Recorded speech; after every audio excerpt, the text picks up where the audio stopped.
પલસાણાના ચલથાણ ખાતે મેગા રક્તદાન કેમ્પ યોજાયો. ભાજપના સ્થાપના દિવસ નિમિત્તે યોજવામાં આવ્યો રક્તદાન કેમ્પ.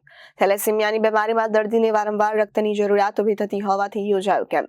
ચલથાણના ભાજપ યુવા સક્રિય કાર્યકર્તાઓ તેમજ ચલથાણ યુવક મંડળ દ્વારા કરવામાં આવ્યું આયોજન.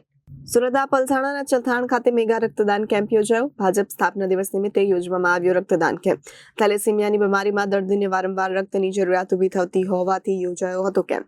ચલથાણના ભાજપ યુવા સક્રિય કાર્યકર્તાઓ તેમજ ચલથાણ યુવક મંડળ દ્વારા કરવામાં આવ્યું આયોજન. આ કેમ્પમાં મોટી સંખ્યામાં પુરુષો સહિત મહિલાઓએ પણ રક્તદાન કર્યું. પોલીસ કર્મીઓ અને સામાજિક આગેવાનોએ પણ રક્તદાન કર્યું.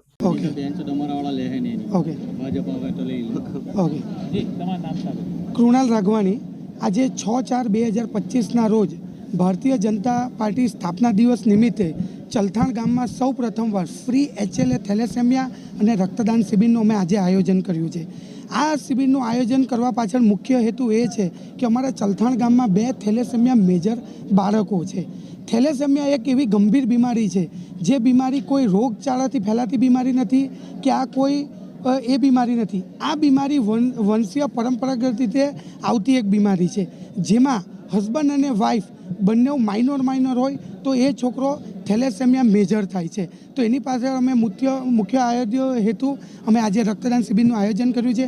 આ રક્તદાન શિબિરમાં અમે ટોટલ 200 થી 300 બોટલનો ટાર્ગેટ કર્યો છે અને આજુબાજુના ગામમાં ચલથાણ, કડોદરા બધા લોકો આવી રહ્યા છે અને રક્તદાન કરી રહ્યા છે. આમાં જે રક્તદાન શિબિરમાં મોટી સંખ્યામાં પુરુષો અને મહિલાઓ પણ સાથે જોડાઈ રહી છે.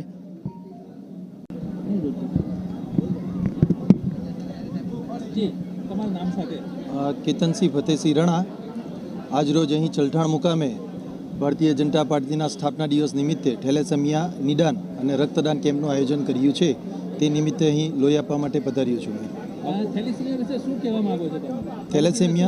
થેલેસેમિયા રોગ એક આનુવંશિક એટલે વારસાગત રોગ છે જેમાં